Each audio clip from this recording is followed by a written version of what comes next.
Hola alumnos sanvicentinos, les saluda su profesor Cristian Mendoza. Hice este video debido a que no encontré un solo video donde se resuman las tres funciones juntas. También tomé y edité material hecho por otros investigadores. Como vimos al final del video de características de los seres vivos, las funciones vitales de los seres vivos son nutrición, relación y reproducción.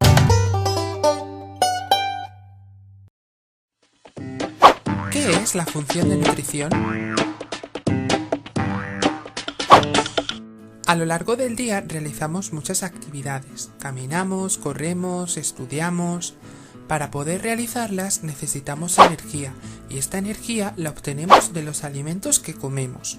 Además, durante la infancia y la adolescencia necesitamos continuamente materiales de construcción para crecer. A lo largo de toda la vida también son necesarios estos materiales para renovar partes del cuerpo, por ejemplo, la piel. Estos materiales también los conseguimos de los alimentos. La función de nutrición incluye todos los procesos necesarios para conseguir los materiales de construcción y la energía que necesitamos para vivir. De nutrición podemos dividirlos en dos grandes grupos, autótrofos y heterótrofos. Los organismos autótrofos se llaman así porque producen sus propios nutrientes y se dividen en dos grupos, fotótrofos y quimiótrofos. Los fotótrofos, como las plantas, algas y algunas bacterias, utilizan la energía solar para fabricar sus nutrientes en un proceso llamado fotosíntesis, y los quimiótrofos, como algunas bacterias, fabrican sus nutrientes a través de sustancias inorgánicas tales como el hidrógeno, azufre, hierro, entre otros, en un proceso llamado quimiosíntesis. Los organismos heterótrofos, como no pueden producir sus nutrientes, los obtienen de otros seres vivos, como lo son los animales herbívoros, que se alimentan de plantas, hojas, flores, tallos, raíces, los frugívoros, que consumen frutas, o los nectívoros, que consumen el néctar de las flores. Ejemplos de ellos son el loro, vaca, conejo, algunos murciélagos, la abeja, el colibrí, etc. Los organismos que consumen la carne de otros seres vivos se les llaman carnívoros, como el león. Los carroñeros entran en esta clasificación porque consumen carne de animales en estado de descomposición, como la hiena o el buitre. Y aquí también encontramos los insectívoros, que se alimentan de insectos. Los omnívoros consumen plantas y animales, como los seres humanos, el cerdo, el oso pardo, el zorro, etc. Los hematófagos son los seres vivos que se alimentan de sangre, como el caso del mosco, algunos murciélagos, sanguijuelas, garrapatas, etc. Y los organismos saprótrofos, que obtienen sus nutrientes de residuos procedentes de otros seres vivos, como son las hojas muertas, cadáveres o excrementos, y contribuyen a la descomposición de la materia orgánica y mantienen la fertilidad del suelo. Ejemplos de estos organismos son algunos hongos y bacterias. Interesante, ¿no?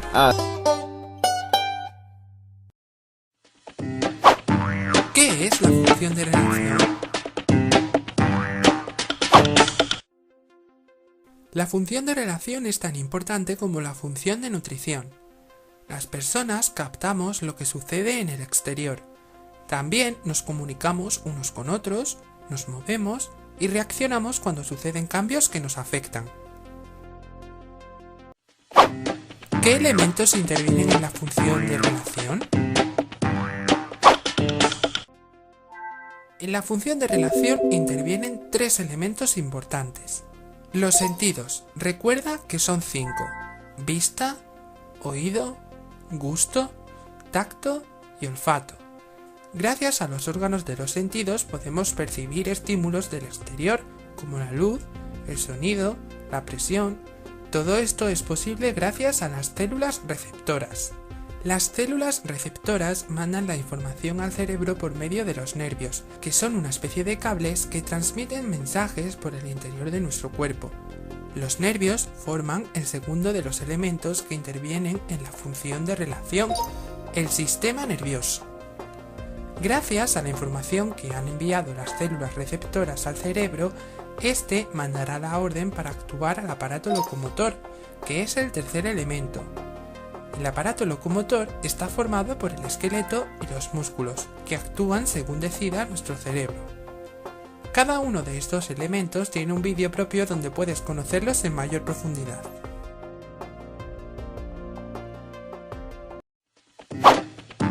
¿Cómo funciona la función de relación? Imagina que vas caminando por el campo y de repente una roca se desprende de la ladera. Tus ojos captan que una roca está cayendo. En primer lugar, entran en juego los sentidos. Gracias al sentido de la vista te das cuenta de que la roca está cayendo. Rápidamente, el sistema nervioso cumple su misión y gracias a las células receptoras, el órgano de la vista, que es el ojo, envía la información al cerebro. El cerebro se da cuenta de que existe peligro y hay que retirarse. Inmediatamente tu cerebro emitirá las órdenes a las piernas a través de los nervios y entonces el aparato locomotor actuará esquivando la piedra. En este ejemplo han intervenido los tres elementos de la función de relación: los sentidos, el sistema nervioso y el aparato locomotor. Por tanto, la función de relación ocurre siempre de la misma forma. Los órganos de los sentidos captan la información de todo lo que ocurre en nuestro entorno. La información viaja al cerebro mediante los nervios. El cerebro analiza la información y decide qué hacer enviando las órdenes a través de los nervios. Y por último, el aparato locomotor recibe las órdenes y realiza los movimientos. Ojo alumnos, no confundir la función relación con tipos de relaciones de los seres vivos. También después de haber visto la función de relación puedes concluir que la irritabilidad deriva de la función relación. Las plantas también como seres vivos realizan la función relación. Estas no tienen sentidos y sistema nervioso desarrollados como en los animales, pero tiene una red de neurotransmisores que llevan la información a toda la planta como se ve en el video.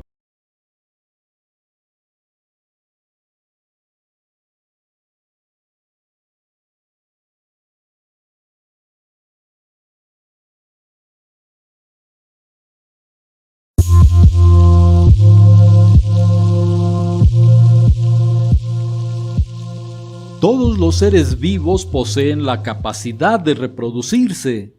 Sin reproducción no habría continuidad de la vida. La forma de reproducción puede ser sexual o asexual. La reproducción sexual ocurre únicamente en organismos eucariontes y consiste en la creación de descendientes a partir de dos progenitores, macho y hembra. Consideremos la esencia de la reproducción sexual humana como representativa de los organismos eucariontes. La mujer produce gametos femeninos, que son células haploides llamadas óvulos, y el hombre forma gametos masculinos, que son células haploides denominadas espermatozoides. La clave de la reproducción sexual es la fecundación, que consiste en la fusión de un óvulo y un espermatozoide para formar una célula diploide llamada cigoto, que tiene la capacidad de formar un ser humano completo mediante ciclos de división celular. En la reproducción sexual, los hijos no son idénticos al padre ni a la madre, pues la meiosis, que da origen a los gametos, y la fecundación, que da origen al cigoto, recombinan la información genética de ambos de tal modo que sus descendientes resultan genéticamente distintos de cada uno de ellos. Las principales ventajas biológicas de la reproducción sexual son: 1. Promover la variabilidad genética entre los miembros de una especie, ya que la descendencia es el producto de los genes aportados por ambos progenitores. 2. La alta variabilidad de una especie la puede proteger contra los cambios ambientales, en donde pueden existir formas que salgan favorecidas con ello. Y 3. Cada generación expone nuevas combinaciones alélicas a la selección natural. Por tanto, la reproducción sexual constituye una ventaja evolutiva. Las principales desventajas biológicas de la reproducción sexual incluyen: 1. mayor gasto energético en la búsqueda y lucha por conseguir pareja. La reproducción sexual no es posible para un individuo aislado. 2. Menor rapidez en la reproducción. Y 3. Menor número de descendientes. En la reproducción asexual interviene únicamente un progenitor. Por tanto, no hay recombinación genética y, en consecuencia, se obtienen descendientes idénticos a la célula de la cual provienen. En síntesis, la reproducción asexual es la creación de descendientes idénticos a un organismo original por no haber intercambio de ADN con otro organismo. Todos los organismos procariontes, muchas plantas y diversos hongos se reproducen asexualmente. Las principales formas de reproducción asexual son fisión binaria, gemación, esporulación y reproducción vegetativa. En la fisión binaria, conocida también como bipartición, una célula se divide en dos células hijas. La mayoría de los procariontes se reproducen por fisión binaria, que consiste esencialmente en replicación, segregación y partición. En la replicación, el ADN se replica. En la segregación, ambos cromosomas se fijan a la membrana plasmática en sitios próximos entre sí. Entre ambos sitios de fijación, la célula se alarga, por lo que los dos cromosomas se separan.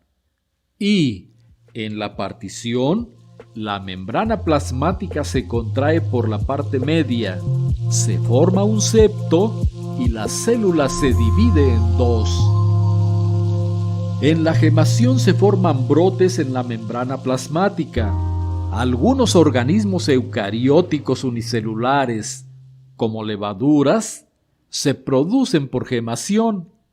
Un brote contiene un núcleo mitótico y una pequeña porción de citoplasma.